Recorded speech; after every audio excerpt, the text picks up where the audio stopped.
Hi students, let us start our revision of basic grammar concepts that often appear in exams. Articles, nouns and pronouns. Let us learn them through simple examples and quick tests. Articles are small words, but they make a big difference in meaning. We use a or an when we talk about something in general, not any particular thing. For example, a book can mean any book, but when we say the, we mean something specific or already known, like the book on the table. So remember, a or an for general and the for something already identified or unique. Let's look at some simple rules for using articles. We use a before words that begin with a consonant sound, like a book or a dog. We use an before words that begin with a vowel sound, like an apple and r. Notice it is a sound that matters, not the letter. We say an r, not a r, because the word r starts with a vowel sound. The H is silent. Use the when you talk about something specific, something both the speaker and listener know, like the sun or the prime minister. And finally, we don't use any article when talking about things in general, like children like ice cream or water is precious. This is where many students get confused because it is not just the letter that decides, but the sound. We use a before words that begin with a vowel letter but sound like a consonant. For example, a university. It begins with the letter U, but the sound is U, the consonant sound. Similarly, a European country starts with U sound and not a pure vowel sound. On other hand, we use an before words that begin with a consonant letter but sound like a vowel. For example, an honest man or an R. Here, the H is silent. So the word actually starts with a vowel sound. So always listen to the sound, not just look at the spelling. Now, take this test.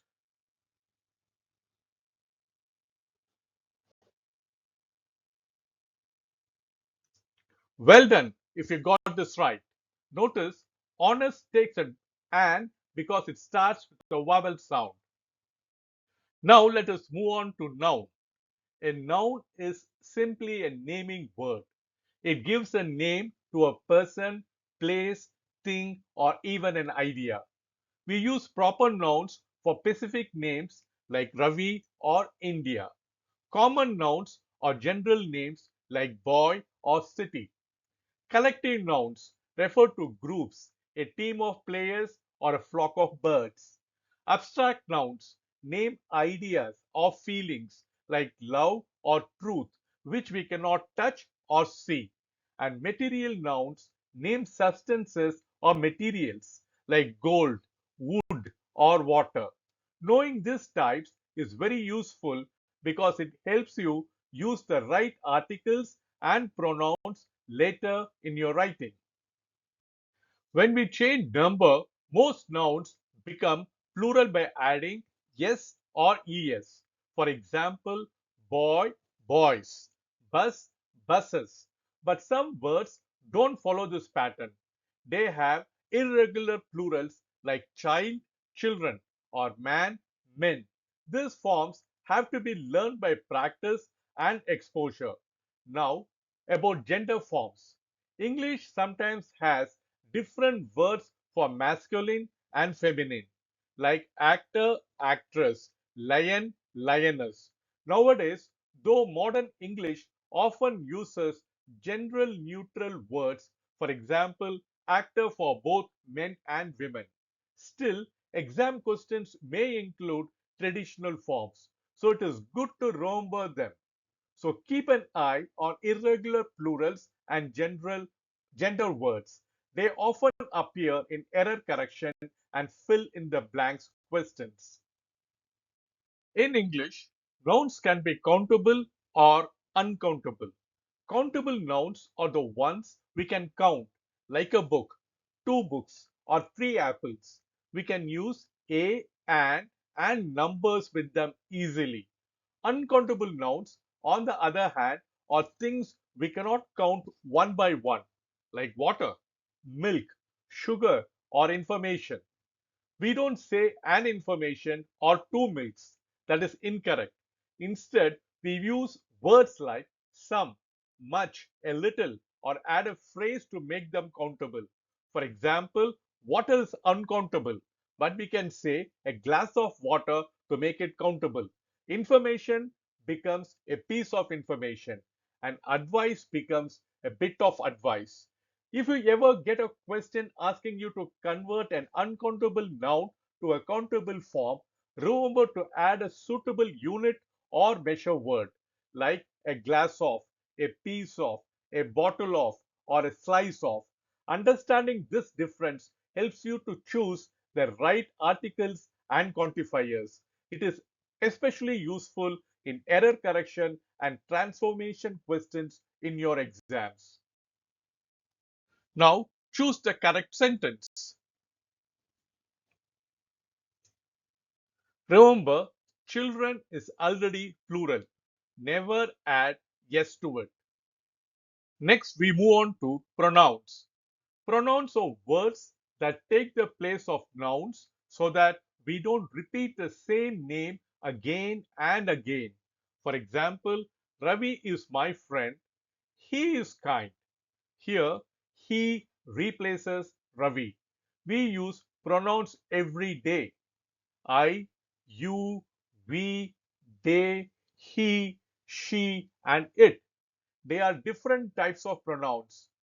Personal pronouns like I, he, she refer to people directly. Possessive pronouns show ownership, mine, yours, theirs. Reflexive pronouns reflect back on the subject, myself, himself. Demonstrative pronouns point to things, this, that, these, those.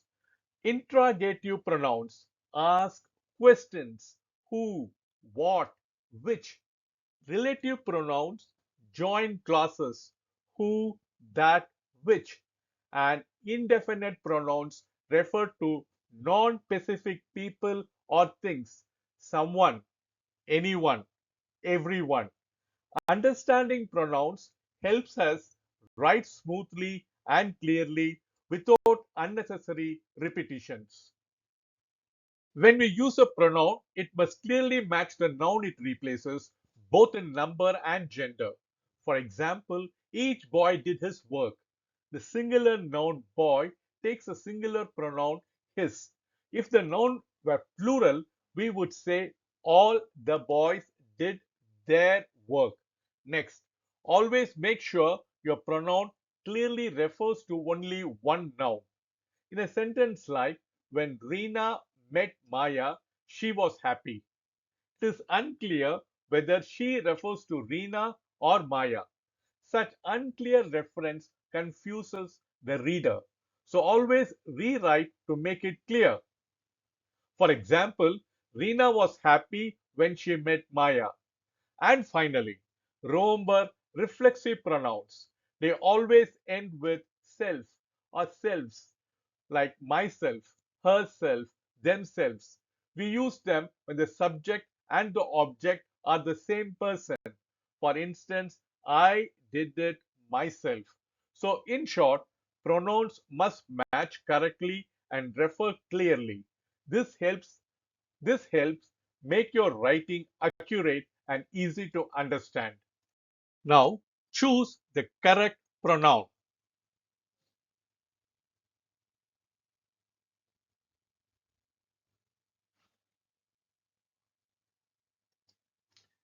Even though everyone and neither nor sound plural, they are treated as singular.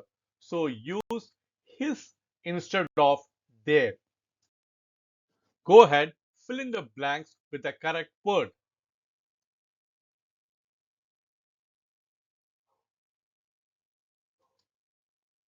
Good. Hope you got all the answers right.